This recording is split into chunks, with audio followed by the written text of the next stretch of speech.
although I am an anatomist, as far as my designation is concerned, I have been more with the IT than teaching anatomy. I will take a thread from what our senior professor from Holiday Institute just mentioned. Can you hear me, please? Yes. He talked about resistance amongst government doctors. I think the problem is not with IT, the problem is with the manpower using the IT. Therefore, I would only reinforce what he is saying, that there is a lot of resistance. But then you won't take it lightly if I simply repeat what he says. There are certain things which are irresistible on earth. Gold, jewelry, silk sarees, and being in Hyderabad, a good Hyderabadi meal. Okay, at least the ladies in the audience will agree with me. And what the males will do, we need another seminar. Okay, humor apart, my point is there is resistance to change as in any other case.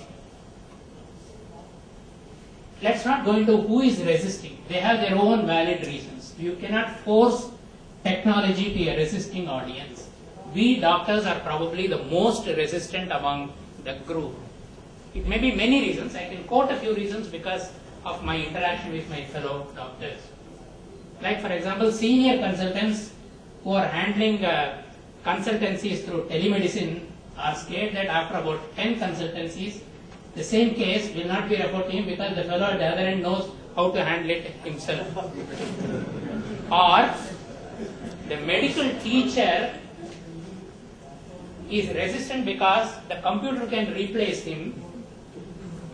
Whichever way you look at it, clinical decision support systems are once again viewed in the same thread because it can take its own decision and order whatever drug or etc. etc. So if this is the way we look at technology, we will never grow. We need a change of mindset. Those who will not voluntarily join this stream, there is no point forcing it on them. We need to look upon the new generation and take them along in this IT revolution is my view. I make this statement because I am not an administrator. I work at the ground level with the programmers and I notice all these problems. Next point is, I have noticed many cases, as he mentioned, there are a lot of failures in development of software. Failures crop up only when you implement it. It is a much bigger problem than what is being described here. Sir, what you mentioned in Holiday Institute is just one example. There are hundreds and hundreds of examples of failures. I hold myself, that is, me, the doctor, as the primary reason for the failure and not the IT company. There is a reason for this.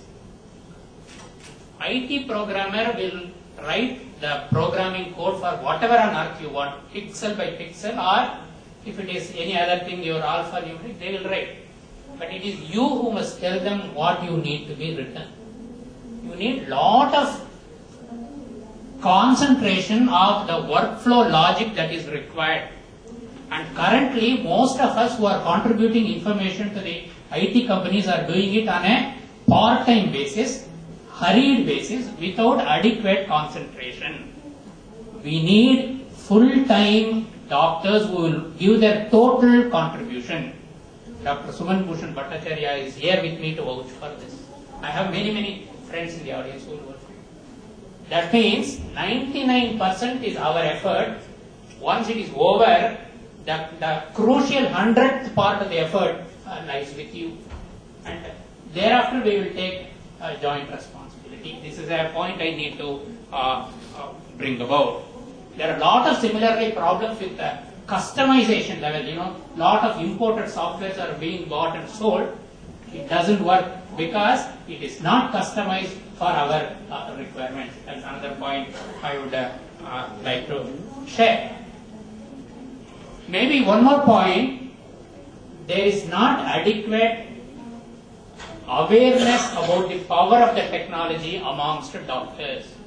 I repeat it, there are very, very few academic institutes, like here we have our own professor who has started an institute at Delhi, he is heading it. You can talk to him for details. There is one group by Dr. Akhtar Haq and his group from Delhi. There is one team from Coimbatore, Dr. Subten Sarbadikari. Like that, as of now, there are only 3 I can talk of. We need hundreds of such institutions which can give you training in healthcare informatics. Let alone that, we have very, very few seminars or workshops to train doctors and make them comfortable. After all, resistance is because they are not comfortable with using this technology. Once you give them, they will be more happy. It's like forcing them to drive a car without giving them the training to drive it. It is as simple as that. However, I am not trying to give you a pessimistic view of things. There are some good things. There are organizations coming up. The Indian Association of Medical Informatics, their executive committee member is here. There are bodies which have set up local chapters. They are trying to promote a lot of industry academic interactions to bring these two groups together. By the way, that's another issue to be talked of. We sit here and talk academics. There is another group on the other side of this thing putting up stalls. What should have happened is there should have been an academic industry interaction. Only then they will know which are the areas where we need help, and we will know which are the industries we could contact for our help. So these are the issues I wanted to bring about. Of course, there are other issues on the teaching side, but I think it's out of the main domain of this area. But one last point I would like to reiterate what you said. If a doctor is not comfortable with computers, once again, leave him alone. Probably, I don't think there is any doctor in this audience who is not comfortable with his cell phone. Therefore, once again, back to what he said, let cell phone drive this digital revolution in healthcare. With these words, I would like to take you up.